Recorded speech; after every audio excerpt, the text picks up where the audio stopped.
The doctor said I had 3 days left to live. And my husband smiled, not with love, but with hunger. Then he whispered in my ear, "Finally, 3 days your house and your money are mine now." In that moment I realized I wasn't dying, but my marriage already had.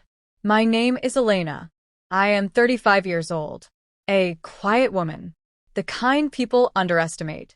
I worked my whole life, built a business from scratch, and bought the house my husband Mark loved to show off. We had been married for 7 years. 7 years of thinking he cared. 7 years of believing I was safe. But for the past month I had been feeling unusually tired and dizzy. Mark insisted I see a doctor. At first I thought he was worried. But now I know he was waiting. Waiting for exactly this moment.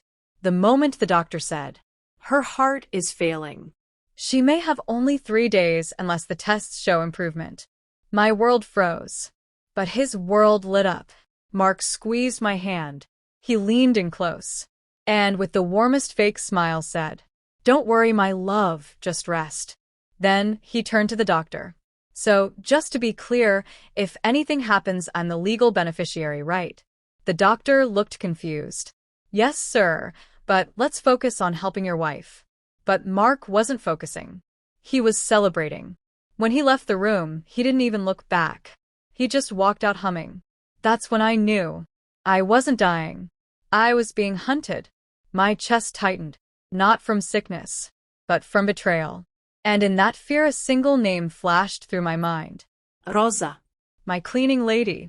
A woman who had seen more in my house than my husband ever realized. A woman I trusted. Because she had nothing. And therefore nothing to lie for. I picked up my phone with shaking hands. I whispered, "Rosa, I need your help." And she answered immediately, "Madam, tell me where to go." When I returned home, that evening the house felt wrong. Too quiet, too clean. Rosa arrived 10 minutes later. She closed the door behind her and rushed to me. "Madam, what happened? You look like you have seen death." I swallowed. Maybe I did.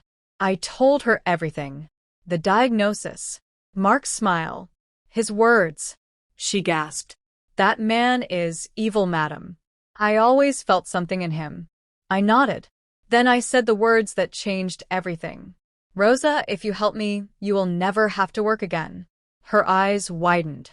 "Tell me what to do." I lowered my voice. "I need to know everything Mark has been doing behind my back. Every call he makes. Every meeting. Every secret he thinks I don't know." Rosa hesitated, and then said, "Madam, there is something I must tell you. Something I kept quiet because I feared I would lose my job." My throat tightened. "What is it?" She breathed in. "Your husband brings a woman to this house every week when you are at work. He tells her soon we won't have to hide. Soon everything will be his." My heart broke. Not softly, but violently. A sharp tearing inside my chest. Not from illness. From truth. I whispered, "Show me." Rosa led me to the guest room. Inside I saw perfume bottles. Lipstick. A silk scarf. None of it mine. Then she showed me security footage she had copied secretly. Mark entering with a woman. Laughing, kissing, touching in my house. On my sheets. It felt like fire filling my veins. But beneath that fire something colder formed a plan. The hospital had given me 3 days. But I had something Mark didn't know. The doctor had told me privately that my condition was treatable. I wasn't dying. I just needed rest and medication. But Mark. He had made a decision based on 3 days. And 3 days was all I needed to end him. That night, I lay awake listening to the sound of my own heartbeat. Every thump felt like a countdown. But not to my death. To his downfall, Rosa slept in the guest room because she refused to leave me alone. She kept whispering from the doorway, "Madam, I will not let him harm you." Her loyalty gave me strength.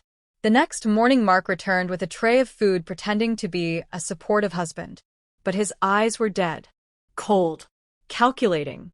He leaned over me and whispered under his breath, "Just 2 more days. 2 more days and I am free."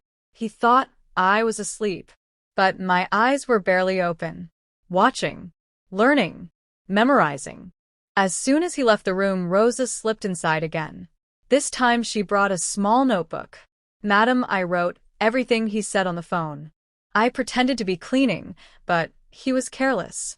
Inside the notebook were his calls to lawyers, his calls to banks, his calls to the woman. And worse, he had called a broker asking how soon he could put the house on the market.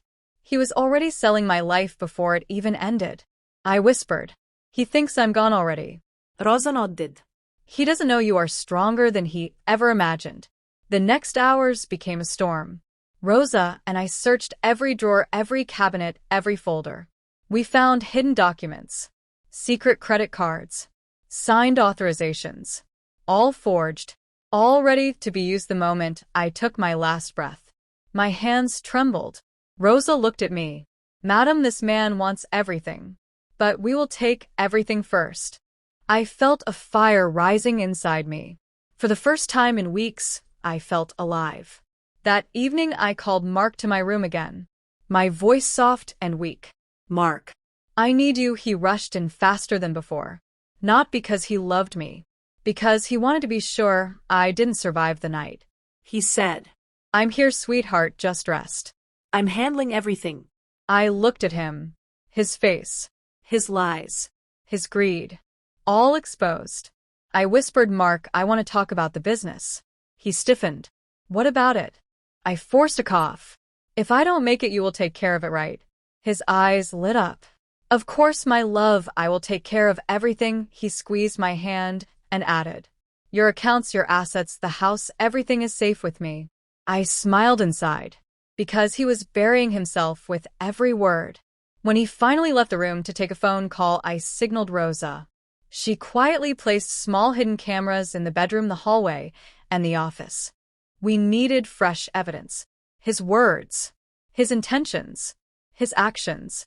And he delivered all of it.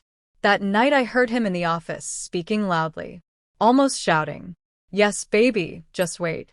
Once she is gone, the money is ours. She won't survive long. 3 days, maybe less. I'm telling you, we are almost free." Rosa recorded everything, and I felt no fear, only fuel. The next morning I confronted him, but not directly. "Not yet." I called him to bring me water. When he entered, I looked at him with tired eyes. "Mark, I feel worse today. Maybe this is it." He froze. His eyes scanned my face. Then he whispered, "It's okay, you can rest now, just let go." He thought I was slipping, but I was rising. I sat up slowly And said. "Mark, I want to tell you something." He leaned in. "Go ahead." I unlocked my phone, pressed a button, and the recording of his own voice filled the room. His voice. Talking about money, about the other woman, about waiting for my death. His face changed. His skin drained of color. His mouth hung open. He whispered, "Elena, what did you do?" I stood, not weak, not fragile, not dying. I said, "I did what you never expected. I survived." And I listened. He stepped back. "Elena, let's talk about this." But Rosa stepped out from behind the door, holding her phone. And said. "No, sir. We have heard enough." He shouted, "You can't use this. It's illegal." I said, "Forging my signature is also illegal. Stealing my money is illegal. Planning to sell my business is illegal. And trying to take everything from a woman you thought was dying is unforgivable." He lunged at me, but Rosa blocked him. She raised her phone and said, "If you touch her one more time, the world sees this." He froze, completely defeated. The police arrived the next morning with calm faces and firm hands. They arrested him for fraud, identity forgery, and attempted financial exploitation. His lover was arrested too for assisting and knowingly participating. My business lawyers secured everything. My accounts. My property. My company. Doctors confirmed my recovery was steady. I had months of life ahead of me, not days. For the first time in years, I breathed freely. Rosa cried when I handed her the papers. A small apartment. A salary for life. a chance to build her own future. She hugged me tightly. Madam, you gave me hope when I had none. But truly, she saved me. She opened my eyes. She became family. As for me, I rebuilt my life piece by piece. Not the life Mark wanted to steal, but the life he tried to bury. Sometimes I sit on my balcony, watching the sunrise, and I whisper to myself, I was never dying.